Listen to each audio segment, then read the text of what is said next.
somehow sponsoring me for doing Haxe things. And it took over the Haxe development. So we are getting funded by different companies using Haxe.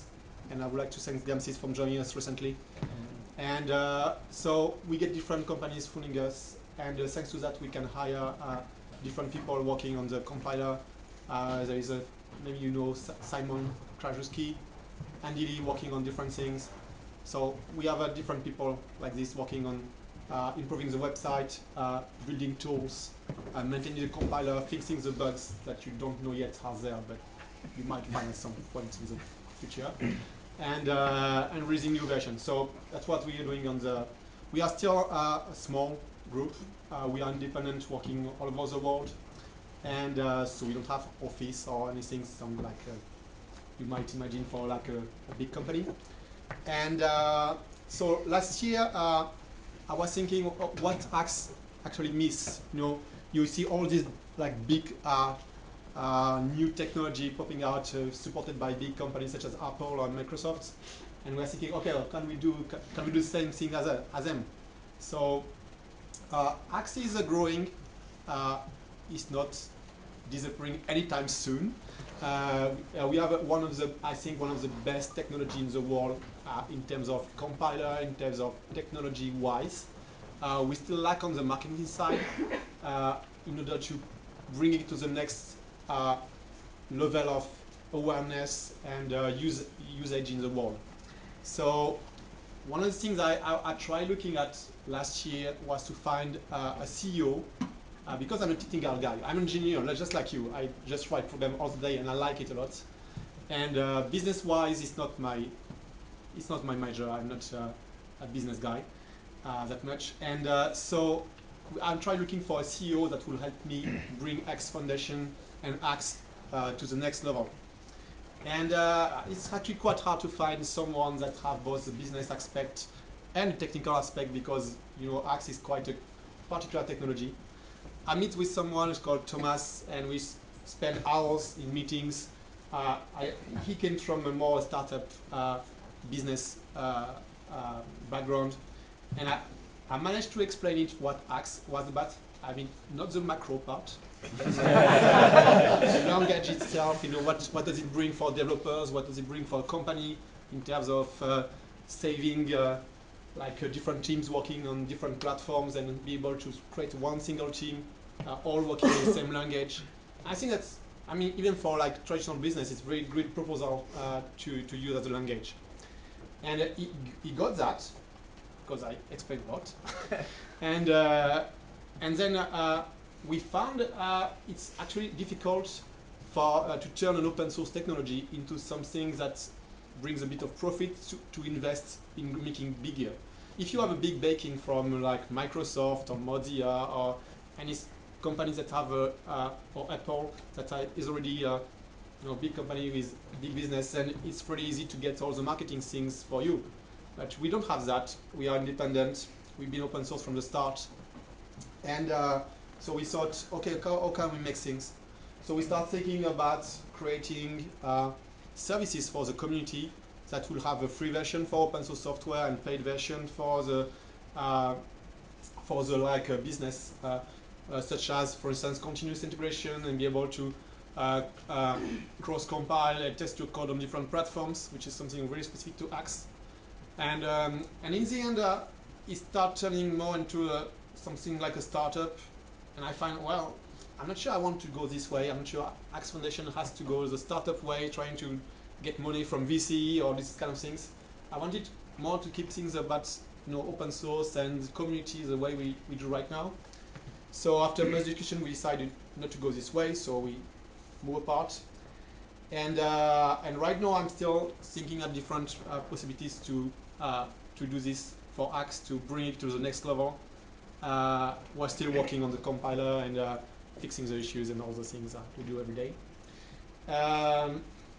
One thing we have in mind right now, I can't disclose the details because we are under NDA, but we are working with a company that would provide us some funding to build a proper team and have really all the things we miss in terms of marketing, in terms of sending people to the conference, talking about X, bringing the word out, and make it the next one of the top technology in the world, because I think it's, I mean, I wrote it, so of course I'm biased, but I think it's really, if you are all here today, I think you enjoy the technology, you love using it every day, so I think it deserves to be bigger than it is, and I hope it will be in the next years.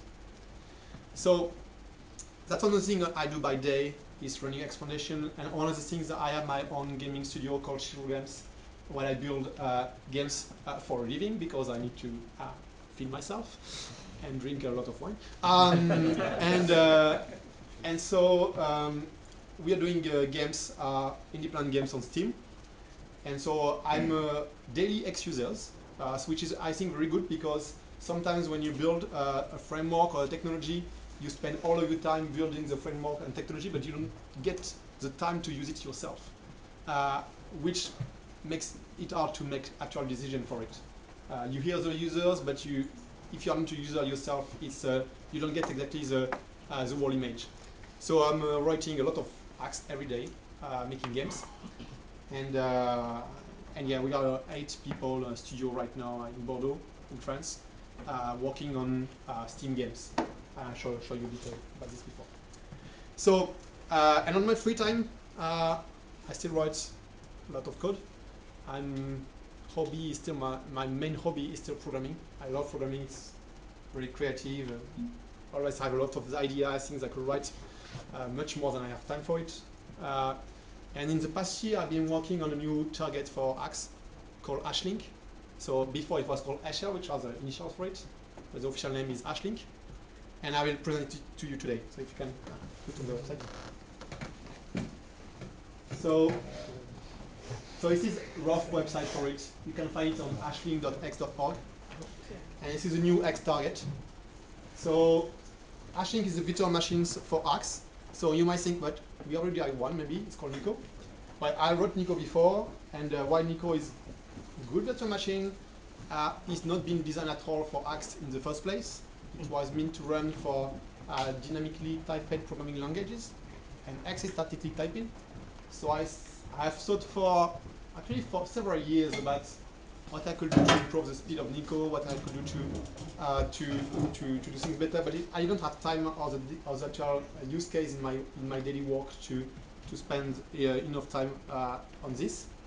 Because when I write technology, a new technology, if I don't use it, soon it will become ill-maintained, and it's not very good. So I prefer, if I want to invest a lot of time in technology, and it's good if I'm a user of it too in my daily work. This way I can maintain it and improve it and make sure it's the best quality, and I mean, like you get a better software in the end. And recently we are doing 3D games at Shiro Games, and we're using Axe and IPS library, which is a 3D and 2D game engine, open source as well. And we're really eating into the limits of the current platforms we are offering. We are using IPS recently, like currently runs on top of Adobe Air with a Stage 3D, which is a 3D API, so really tied to the GPU. We are also running in HXCPP with Lime and OpenFL, and we're running also on top of WebGL for mobile. We don't have Canvas fallback because we are using shaders and everything, so we need the full WebGL capacities. It's really it's really 2D and 3D, but entirely built with a GPU like API. It's really built to run on GPU, no like the software fallback or something. And this library IPS is we are really eating into the limits of the current platforms offering us. We wanted to keep 2 things for our games. One was very fast compilation times. Really important for us to be able to modify the game, run it, and maybe in 3-4 seconds get the games running, even if it's very big, if it's have a lot of classes. So C++ was not an option here, because you have all the times of compiling the class and linking the code, which is very time expensive. And And JavaScript was not fast enough. Flash was far from being fast enough, and we wanted to be able to extend the virtual machine with a new, if we want to add the latest DirectX functionalities, we wanted to be able to do that. If we wanted to add, like, integrate some gaming libraries, like physics engine, anything, we wanted to be able to do that. So I started developing HashLink, which is a strict typed virtual machine for Haxe, which can be seen somehow as a successor of Neko, but a lot faster. You can just scroll a bit. So with HashLink, it's a new target, so you can compile your X code to a bytecode, just like you will do in Neko or in JavaScript. So it's a binary format that you get to run with a virtual machine. So you compile this way, so you compile as you do like in JavaScript or in Neko, and then you use a virtual machine to run the code. And if it just starts the application, run it, and when it's done, it exists. And one of the nice things about HashLink, which I can show a little bit more, is that you get dual compilation. We have HashLink has a runtime which contains garbage collector and all the things you need to run the code with. And the virtual machine has a JIT, a just-in-time. So it will load the bytecode at runtime, translate it to x86 assembler in memory, and run it. So when you load the bytecode, actually you are executing maybe 1/3 of the speed of native code, or depending on the optimization we can get, we are planning to get as much near as native code as possible. But it's already quite good enough. And you have this, so you have the bytecode that is translated to native code, and you have the runtimes which consist into the garbage collector, all the functionalities and the standard library, so to manipulate the bytes, to access the file system, so all the things you do in Haxe every day.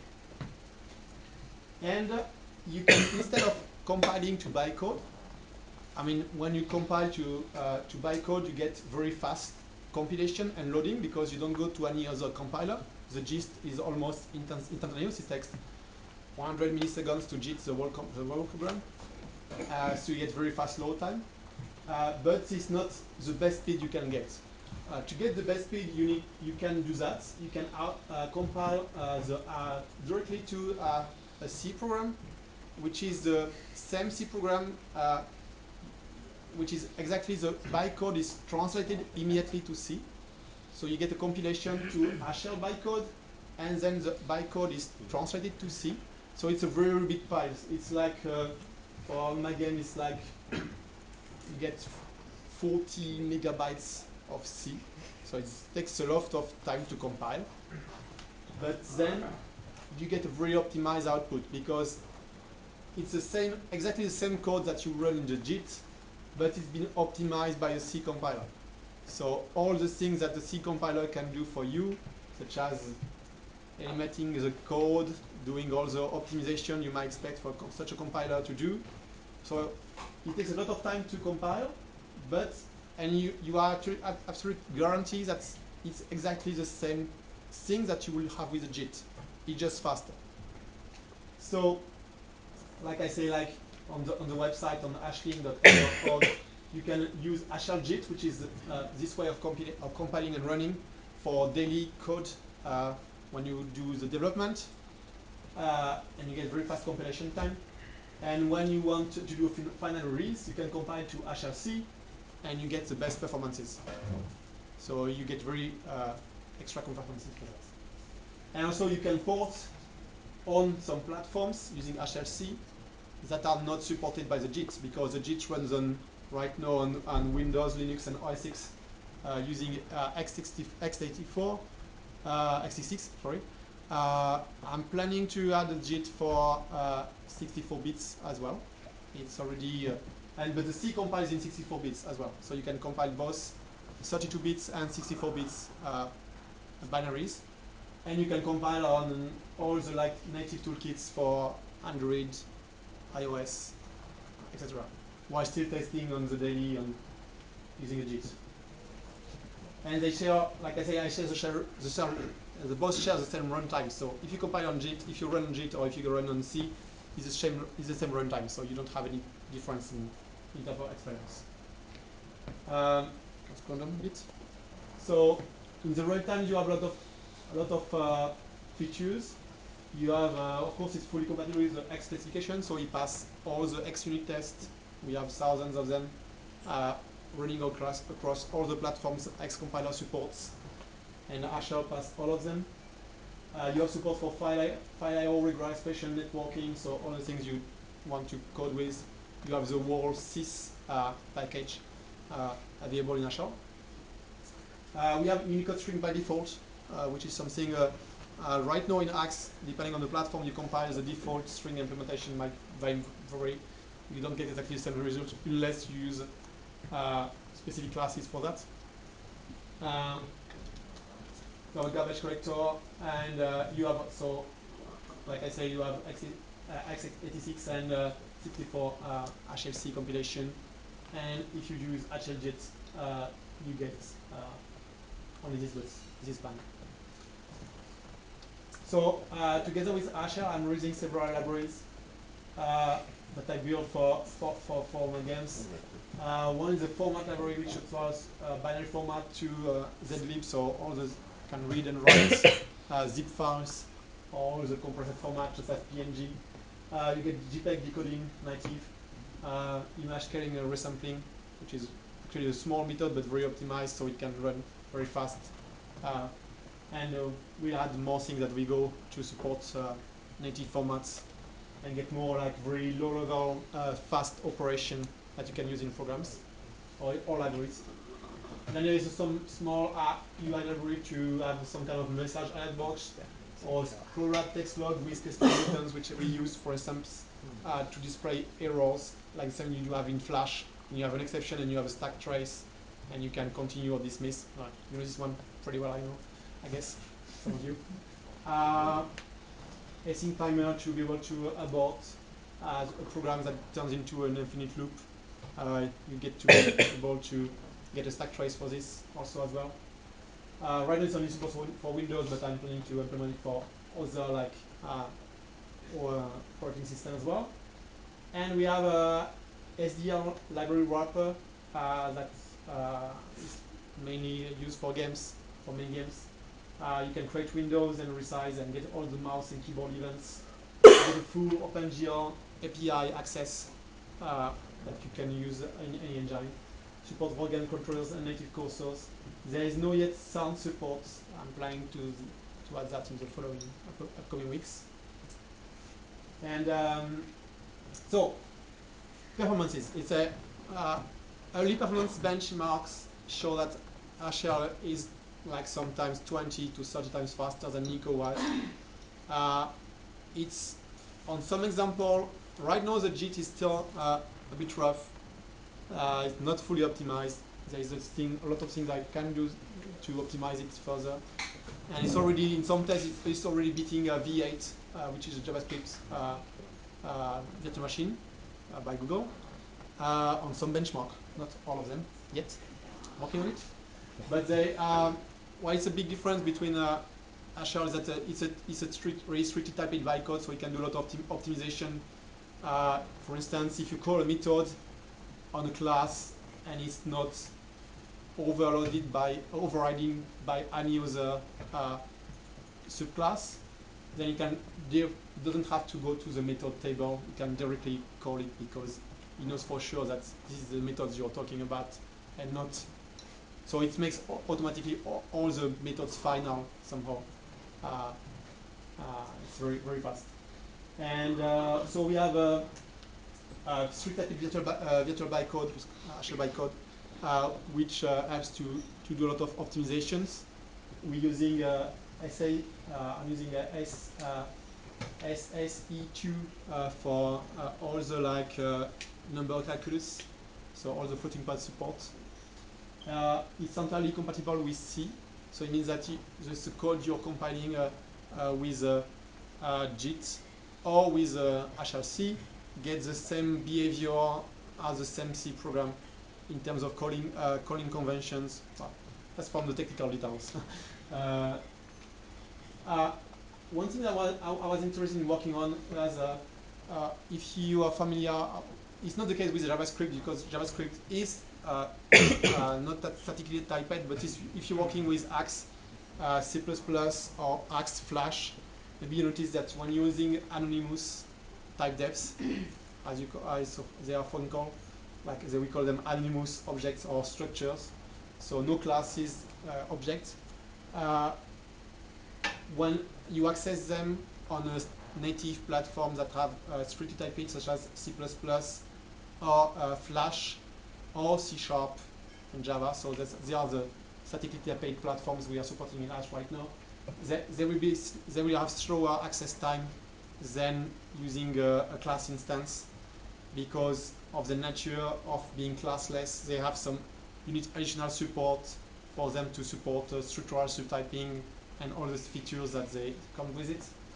So for Hash, I developed a special thing I call virtuals, which are a way to represent these anonymous structures at runtime in terms of memory layout to get very fast access for most of the case.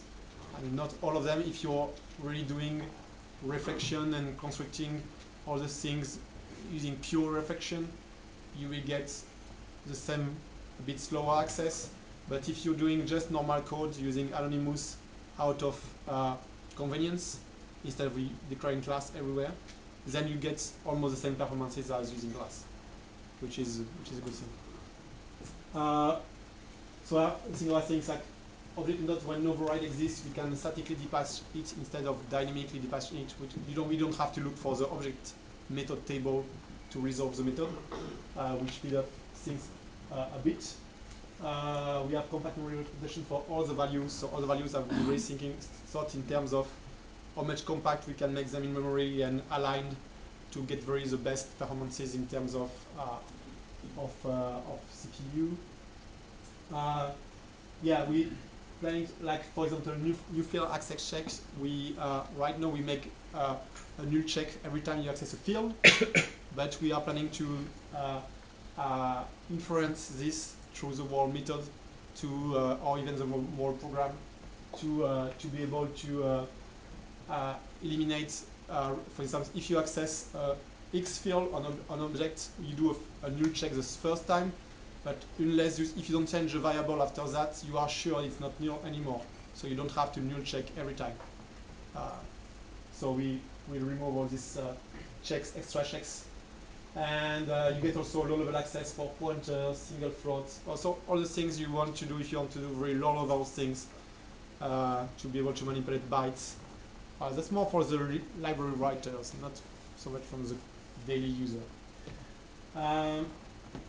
So I say initial benchmark so that actual JIT, so the JIT itself, which is not very performance, so we outperform Adobe E and not V8 in many cases, not all of them yet. And of course in HLC you get all the best performances you will get using the C compiler.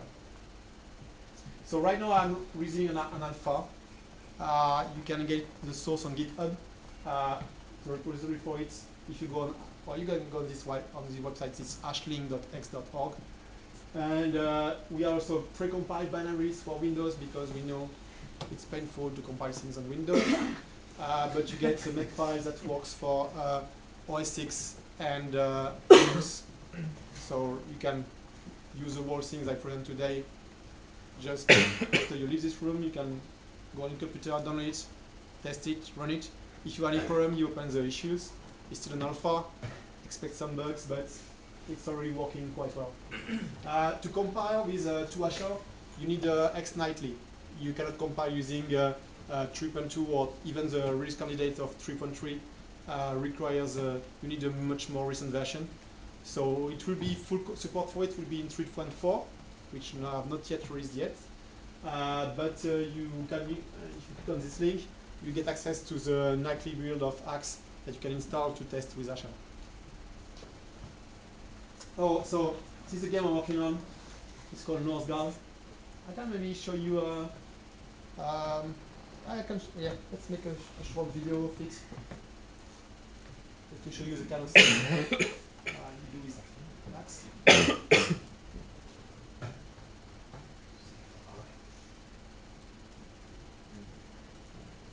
I have not prepared it actually.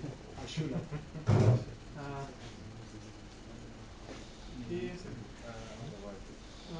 Can we get a sound? No? Only from my laptop.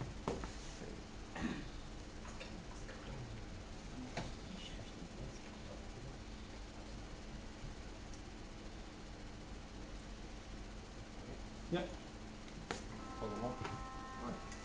News came of a mysterious land lying beyond the Iron Hail, prompting the clan elders to send their bravest warriors. They sailed through fog and storms, navigating the treacherous Iron Sea, until they finally reached the shores of Northgard.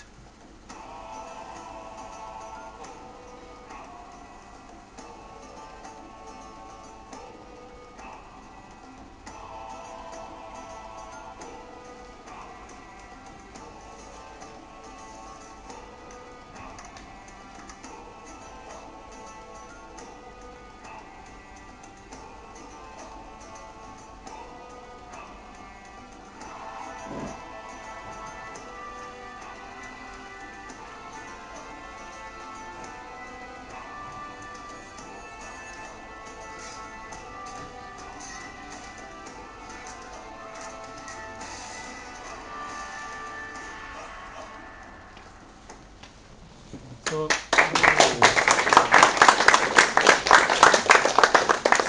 that's the games we're currently working on. It's entirely written in Haxe using ifs, and it's running on HashLink.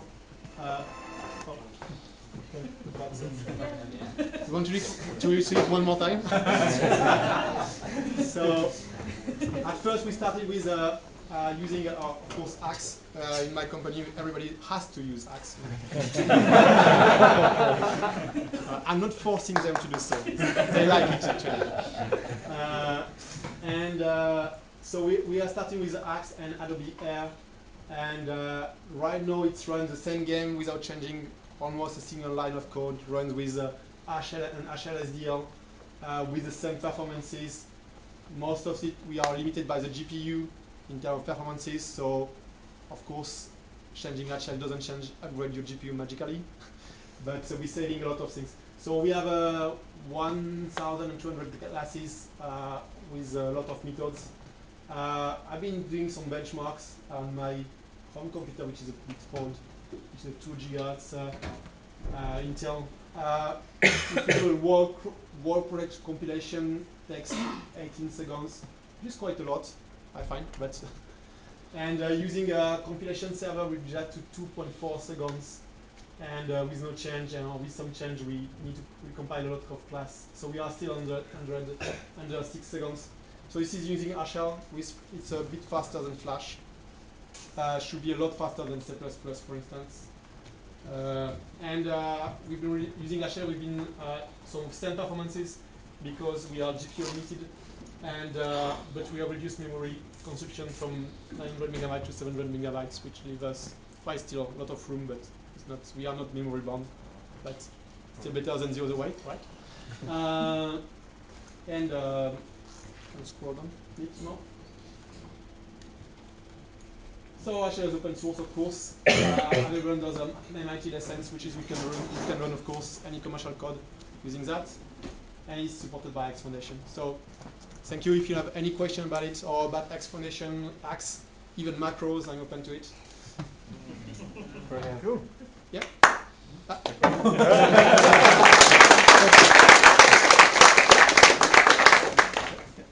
So obviously that's fantastic, super exciting to get using it. Is it feasible to create sort of interfaces? So say you want to compile a sort of a library, to use in say another C++ project or C project. Is it feasible to sort of make a sort of a C interface, an API in HL, or is that sort of yeah, you have something we call FFI.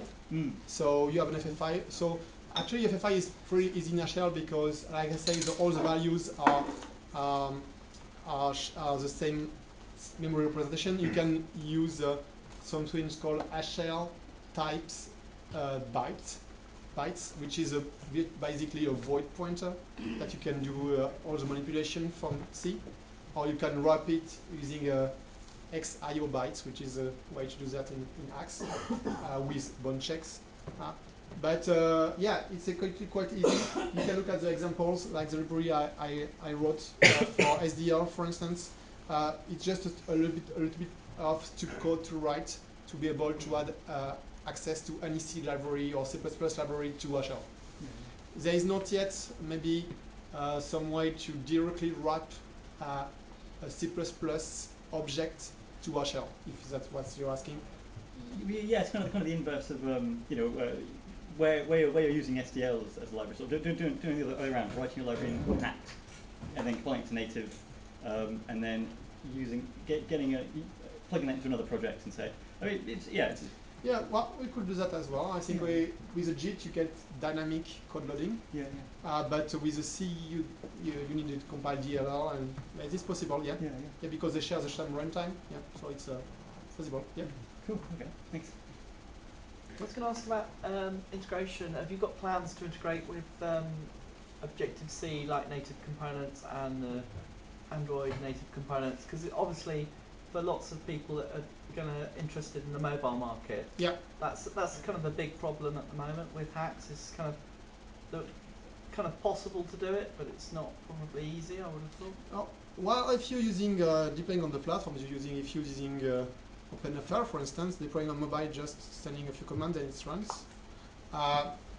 What I would like to get for HashL at some point is, we have two ways of doing. First is to build an actual application that is able to load the JIT over the network, so you can actually run the JIT directly on the device without any recompilation. But I don't have yet an ARM JIT for that, so it will require some extra things. And you cannot use that for like shipping the library, because you're not allowed to, on iOS for instance, to ship virtual machine. So yeah, I'm still looking at ways to do that. Right now it has to go to the C compiler and compile with the native Android. If you download the native Android toolkit, you get a C compiler, cross compiler for C to Android binary. It's required. Yeah, it's not a click and play. It doesn't. You need to install the things and write the make files, and so right now it's not yet streamlined. Yeah, I want to improve that. That will require some to use some, especially for iOS. I will get to the point the same you get with Adobe Air when you cross compile your code directly on any machine, even on Windows if you don't run on R6, and you can cross compile the code and just sign it, and you get an IP, and that's it. You can just call it. Not yet, but yeah, thinking about it. I'm not doing mainly mobile development on a daily basis, so it's not something I absolutely need for my workflow. Yeah. But yeah, I'm open to contribution if some people want to help. But not for me. I have one. Yeah. So when you were talking about the Haxe Foundation, you had said something about user services, which would allow you to go for paid something. Yeah. And you mentioned CI, which is actually not a problem right now with Haxe. Yeah, it's a premise you want to really to have, to be able to do that for cross platforms. If you want to do, for instance, cross browsers test and testing on different devices, but you can do it, of course, but it's a lot to set up. Okay. And maintain. So, or if you want to test with different versions of the compiler, these kind of things. So this kind of extra service we could have provided if you want to go this way. We find it's really another business, because you need to really build a top software to create value for the users. It's well, there's ways to do that. For instance, we have that for the X compiler. Every time we push commit on the X compiler, it gets compiled for all the platforms running all the thousands of tests. So we have this, and and for the X compiler, but it's not yet put into a software, proper software that would allow you to do that for your own code. That's, Thank you. yep. Regarding like debugging across the multiple platforms that you have, Yeah. While compiling, can we have tools for debugging and pointing to the classes, which are the values on there in which class Yeah. you are using? Yeah, I can talk about this. Debugging is there is no way to implement some kind of universal debugging. To debug properly on a platform, you need the platform cooperation. So you need the platform to be able. You need that the platform implements an actual debugger and use this debugger. So it makes actually hard to have one single debugger for all the platforms, because you need like each specific platform debugger. The things we are doing right now is that we are building, as part of our efforts on IDE services, we are building something which called, I think it's X server or something, I don't remember the name exactly. But it's a small server that provides IDE services for different platforms. So the idea is that the IDE will connect to this server and exchange data with this server. For instance, for refactoring, for getting all the type hints. For instance, you hover on a variable, and even if it's a macro and everything, you get the actual type of the variable. Even if the IDE doesn't have to have all the logic to implement it, you can get all the things. Right now it's experimental. It's built working a lot with Visual Studio Code, but it could be pluggable with any IDE. So IntelliJ, Xdevelop could use this server, and we are also doing starting to add the debugger support in this server. So you will have only one single protocol between the IDE and the X server to do the actual debugging, and the X server itself will talk to the platform debugger, whatever it is. It can be the debugger inside the web browser, it can be a debugger on the native debugger, or it can be anything. Once we support all of them, we are not here yet. Yeah, no, I was wondering, because like the hard trick, the hard part of this is, because if you export for a lot of platforms, you can have some tools to debug in some platforms, but on other ones, because it's compiled, where it's going to point to the class, so the developer knows. On some platforms, it's not that much an issue, because, for instance, for JavaScript, we have a source map support. So when you debug in JavaScript, you get the actual debugging inside your X file instead of debugging into the X generated JavaScript code. Yeah. So we can do that for several platforms, but not all of them. So, and ideally, you don't want to use the debugger inside the web browser. You prefer to use it inside the IDE. So, well, matter of taste. Yeah. Sure. Yeah. Philippe? Two questions. So, do you have a debugger or plans for a debugger in H? No, but I will have one at some point inside the X server to debug things through the IDE. So once we have I think it's starting to work already, but not yet. I haven't tested all of this yet. It's made by the people working on by Simon and Dan working on these technologies. And once I have once it's already all the like the IDE support for it is ready. In Visual Studio Code, for instance, maybe in Flash Xdevelop too, soon. I can start implementing it in a shell as well. It's not that hard. Yeah. Second question. How does it compare with Sepia? That's anybody heard of Sepia? Yeah. Well, Sepia is it's a way when using HXCPP, instead of compiling to C++ and compiling with C++ compiler, you can compile a part of your code in CPR and run it together with C++ code. So all the thing is based on Xcode at first, and then it gets interpreted instead of running natively, so you get faster compilation times. Well, it's a different trade-off.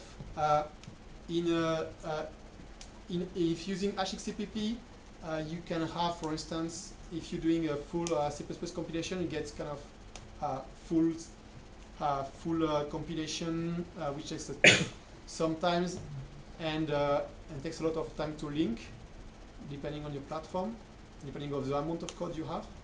And you can of course use CPR for part of it, but it's a lot slower. So on one hand you get a lot faster for most of the case, but a lot slower for when doing CPR. The idea with HL is to get always a good enough level of speed with a JIT, because it's a lot faster than CPR, for instance, and then you don't have to compile some parts in natively only for the release, only for the final release. For daily dev, you get access. You don't have to separate your code into one part that is natively compiled and one part that is interpreted. That's one of the main differences. Does that answer the question? Quite? Yeah. I was going to ask. Yeah. Okay. I was going to ask about the bunny mark. Have you done any bunny mark tests? Yes, I did. Any bunny mark tests, like the car ones, and how it compares with the car approach, and how does it relate to the car approach? Because I know you can use HL or HashLink potentially in car. In car? Yeah. Well, you made the early, what's it called, where the pieces drop down. Oh, car. This car. HA. Yeah. Yeah. Okay. Yeah. Yeah. It's Robert thing. So it's well, I think they can. Right, car is a native framework, so it could run on top of HL, or you could add HL virtual machine to car. Well, it's complementary, I would say. It's not. Yeah.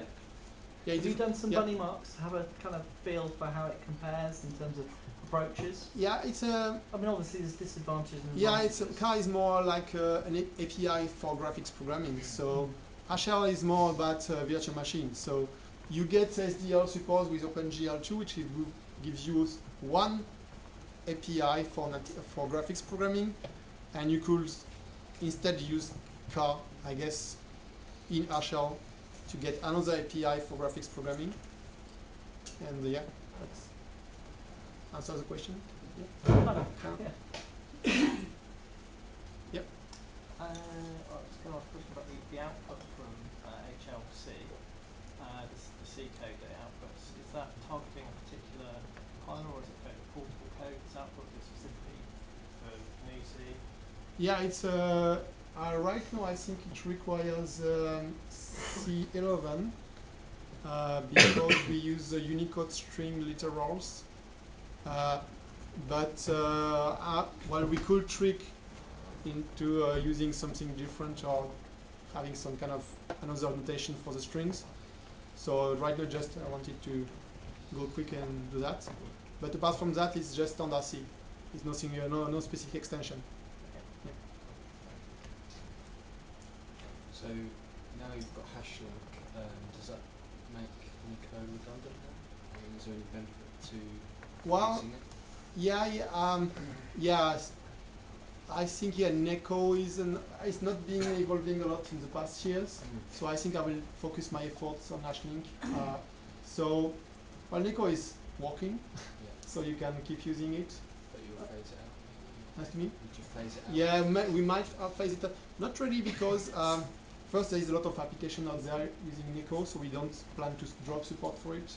And also, right now inside the X compiler, the macros are run in Neko mode. So the macros we are talking are compiled into the compiler using Neko, which is run using a Neko interpreter inside the X compiler. So, and replacing that with HL will be maybe not so much good, because an interpreter for HL will be slower what we could do at some point is have a JIT for HL inside the X compiler that will also speed up the macros, but we are not there yet. So we might have that at some point. How is the C output compared to HX CPP?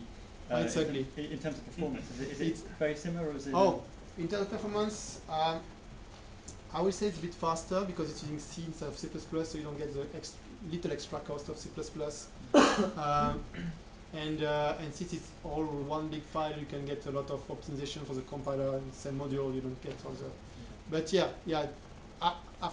In the end, it's what you write in your program. So it's using the same global high-level optimization that the X compiler is doing, GC or any kind of optimization you're doing. So the runtime, I've been very careful when writing the runtime to use very efficient things, especially with arrays.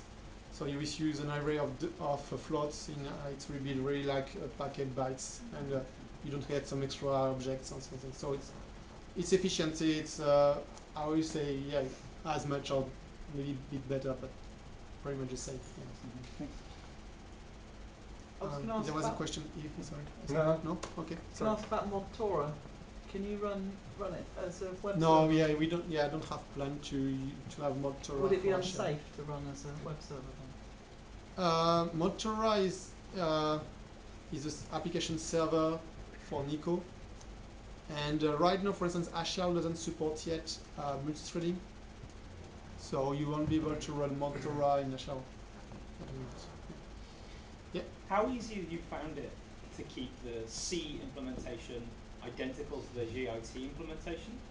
Because comparing this to, say, Unity and its IL2 CPP, we found lots of interesting differences, shall we say, between the two early on, especially things like, I don't know, sort order on characters, for example, would be different between the mono runtime and the C++ runtime. Yeah, because I think they're using, the thing is that HL is using exactly the same runtime. It's a shared runtime. So the only things that get generated to C are a really strict translation of each bytecode to the equivalent C, which is what the JIT is doing as well.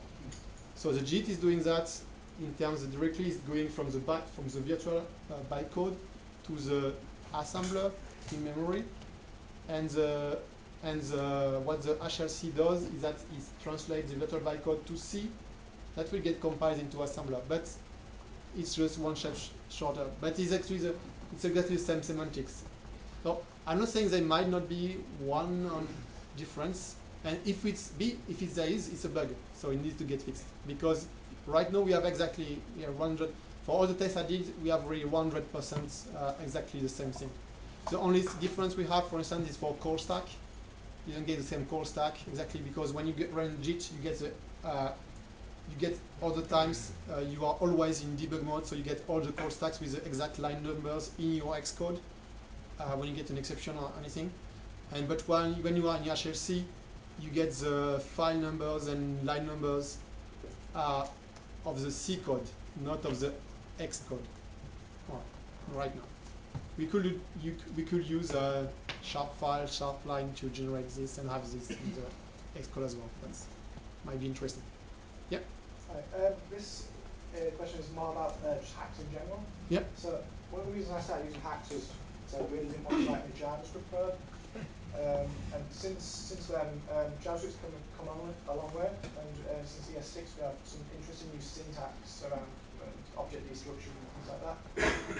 And I've kind of, in fairness, I've kind of been out of the loop for a year and a bit, so maybe this has changed. But things like object destruction, things like that, are there any plans to introduce syntax to support that kind of thing? Any plans for syntax and general improvements? I tend to be quite conservative about syntax, because once you have syntax in a language, it tends to stay there for a very long time. So I'm a bit worried about, kind of new cool syntax that actually nobody uses, or maybe it's useful in some case, but you don't have a daily use for it. And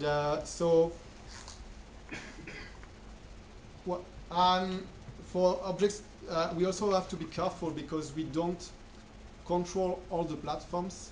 So, for instance, if we have object destructuring on some platforms, it might require doing extra allocation, for instance, because there is no native support for this on, for instance, Python. I don't know, Python maybe to Python writing, but not in Java, for instance. So we have to be careful when you choose the feature of the language that they can be efficiently implemented on all the platforms, because if people start relying on this syntax and doing some code, and the code ends up being somehow very slow, very not optimal at all on some platforms, maybe we want to do it otherwise. One good example, for instance, I have all these mines are properties in Haxe. When you declare get and set, so the compiler knows like there is a getter and setter, and so it is able to replace the properties accessed with a call to the method on the platforms that doesn't have support for native properties, because some still don't have that. And so yeah, when we put new properties, new syntax, we have to be careful of that. Regarding evolution in general of the language, we have opened recently some things called X proposals, where people can write down specified proposals where you clearly describe, like you get that in Java, or Python, like the PAP, or so you can go on the, if you go on the, you can go on GitHub/X Foundation. You have a repository for that. You can follow the guidelines, propose new syntax. The idea is that it gets voted by the compiler maintainers, which include myself. I do still get a final veto in case something goes wrong, but I promise it to use with care and not. So, and I think right now we have a crawled on X evolution. Yeah, that's it. And I think there is a proposal for, if you look on the issues, into the pull request. Sorry. Yeah, you get this kind of ugly things. No, there is interesting discussion going on there. If you want to participate, you go on there and you write about it. So if, for instance, there is some suggestion about spread operator or arrow function or other things, yeah. And so, of course, this is not yet. So usually you have some commits which propose like a complete specification for the thing. And this way you get feedback from the compiler developer saying, okay, but if we do this, it will break this syntax we have already, or we cannot. Well, there is ongoing discussions, of course. Yeah. But it's an open process. You can participate. So you would say you are resistant but open to change. Yeah, yeah. That's a sane mind. Yeah. Speaking of evolution, also general question: do you have any plans to take the web binary format consideration as an output? Yeah. The thing is, we already support it through HashLink, because you can generate Haxe to HXPP and then compile HXPP to web binary format. And doing it in straight away would not bring much benefit. We actually support it through HLC as well now, actually, because the web binary format brings a good way to run low-level code, and doesn't have a garbage collector, for instance. So if at some point they have, for instance, a way to interface with the native JavaScript garbage collector, which they don't have right now, then it would be feasible and interesting to actually compile the Xcode to web format, to web native formats, in order to be able to have one part, for instance, in web native and the other part in JavaScript talking to each other. But they need to share the same garbage collector, which is not possible right now. They don't support it at the moment, as far as I know. So that's the problem. Is kind of somehow the web this is very isolated runtime, which you cannot for instance manipulate the DOM inside this because you don't have access to the. It's still in the making. Yeah, it's still in the making, but I think that it's not their primary focus. They are really focused on being able to get a C library or native code and a kind of packet and just access a few functions from JavaScript, and that's their main focus right now. They are not interested so much in being able to develop a full-fledged JavaScript. As from what I've seen, I've talked to exchanged a few mails with people working on that, and it doesn't get so much like they are not focused on this. But it might evolve, and at some point we will look at it. Yeah. So the idea of Axe is to be somehow available on the mainstream platforms on the long term. So if it's takeoffs, if there is a feature inside it and it's worth it, we will do it, of course. Yeah. Yep. So, do you think if your project generates a 40 megabyte C file, will that scale to projects much larger? And what would be the compilation time for full native compilation? You mean for a shell? Yes. For a shell? Actually, C. Well, is there a limit for the C file size? yeah. Well, there is not so much a limit. I guess compilation time.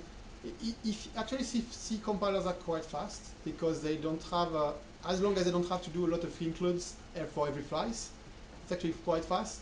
Right now the problem is that we generate one single big file, so we will have to split it in several in order to kind of get some sense of progress when you get to compile the files. So yeah, it's just a matter of splitting things, and it should be okay. I don't see any problem with that.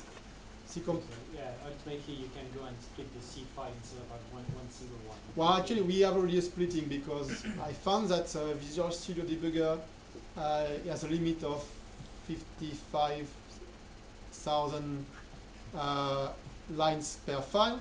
So what I'm doing is I generate one big file, and then at the bottom of it I'm doing an include for a second file and an include for another file. So it's actually a big chain of file. So it's already split somehow, but it's all the definitions are at the top of the first file, so you don't get like a separation between several includes and everything. But yeah, it's just a matter of rearchitecturing this to split in files. Not very, it's a few hours of work, and it's okay. So do you think ultimately it is comparable or faster than HTTP for a code play? It should be slower because it generates really like for each opcode of the HL bytecode, it generates 1 or 2 lines of C code. So it's somehow much more verbose output than what HTTP does. And since right now the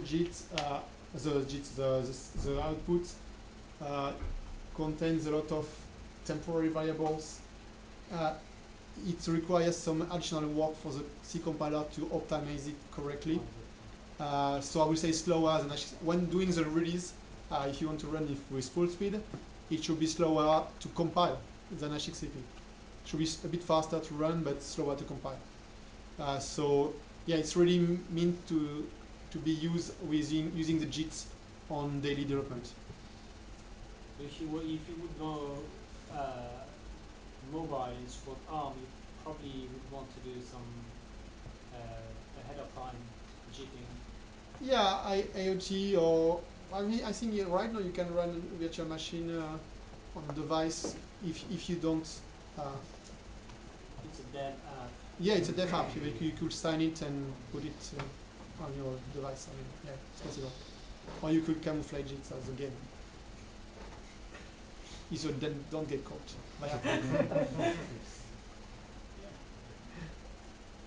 Yeah, we could have a runtime that you can push on your developer application and then use it to load the JIT. It's possible. Shall I pose the final question if there's no other objections? Yeah, any final question? No? How can the Haxe community contribute the most? What do you find the most value? Where can we add real value to push this thing forward? Yeah, well, the things you can help with is spread the word out, which is or having meetings such like this one, getting the community together, working on projects, exchanging ideas. I think is very important. Go out on conferences, present about Axe. If you like it, just subscribe to the conferences, talk to the other fellow programmers to get them into Axe. Well, that's the most important things we need to do as a community, is not to look only at ourselves, but also at the outer world.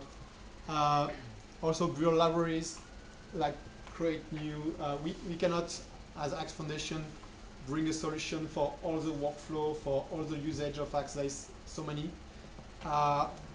So build libraries, write tutorials, write dedicated websites explaining how it's great to use Axe with this particular technology. Because we cannot answer all the questions on x.org as well. And yeah, and that's already quite enough. Thank you.